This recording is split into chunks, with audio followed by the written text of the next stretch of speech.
Hi and welcome back to the Ruby Tuesday. My name's Ruben and this is my review for Black Clover, Sword of the Wizard King, an animated movie from the storyline of Black Clover. It's been a while since I've seen Black Clover and I've been wondering what our characters have been up to. Is this one you were looking forward to? Was it on your radar? I saw this about over a year ago and they seem to keep pushing back when it was coming out. It's finally out, so I'm here to talk about it non-spoilers. Let me know your thoughts down below. Who is your favorite Black Clover character? In a world where magic is everything, Asta, a boy who was born with no magic, aims to become the Wizard King, to overcome adversity, prove his power, and keep his oath with his friends. So the first thing I'm going to say is you can totally watch it in English and the original subtitles. I watched in both and I think they both did a great job. I prefer the original because you get those subtle nuances with the voice inflections from the characters that are originally written for. But the dubbing, I feel like there's a lot of emotion in this. But taking all that with both languages, I would say that this is the most shouty anime movie I've come across in a long time. My wife was laughing because she was mentioning to me how it reminded her of Yu-Gi-Oh! Is those characters that, I mean, if you've seen Black Clover, you know, or if you've seen a lot of anime, you know. But they shout their move sets or their special moves before they do them. You know, this is my mighty dragon uproar attack +1. With a twist on it. They will shout every single move and then let their enemies, or the enemies will let the good guys know what move they got coming, and that's just the tried and tested formula when it comes to this sort of anime. It also doesn't let up the action from the get-go. It is not a story heavy driven movie. This is kind of reliant on you having watched the anime, kind of know who all your favorite characters are, and seeing what Asta and his brother, well, his kind of brother, are up to, how powerful they have become. And the first time you get to see Asta on screen in this, I was like, whoa, Asta was buff before, but now he's like super buff. It's one of those moments where our characters come back after a while. You haven't seen them for a bit, like One Piece, when there's that 2-year gap and they come back, you know, this isn't even my ultimate form.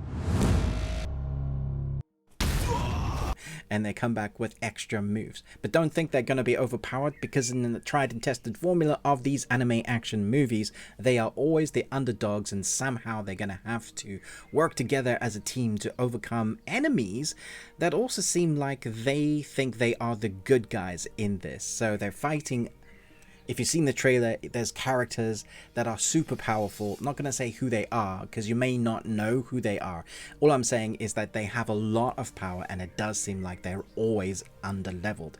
So that's when we get to see how the writers have written in combination attacks with our characters using their powers together to overcome the enemy. And we have a 3-tiered arc that works really well. At the beginning, we are introduced to the characters in the world again, and obviously it's not going to go their way. Things go awry. We have that middle part where our characters kind of get to the part, they get beaten to a crap, and then it's the final crescendo of the anime where we see those big moves and where a lot of the animation budget goes into, because they're having to use a lot of movement in the fighting sequences. And those are the bits I think everybody's really looking forward to. But back to the shoutiness.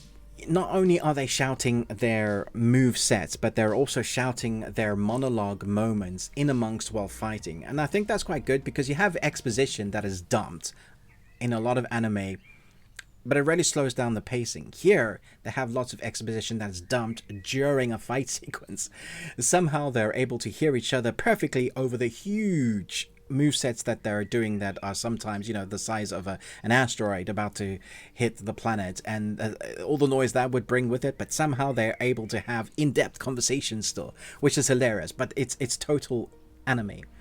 Now, I love Asta in this, but there are so many characters that are just beamed a smile, huge smile when you see them on screen, because you know what they bring. You know their movesets. If you've watched the anime, you know what they could do, what they will do.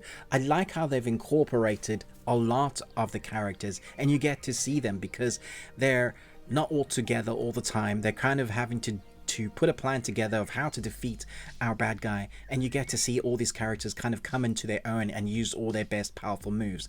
That's what these anime movies are for, to show off what our characters have learned to the best of their ability and kind of show off what they can do.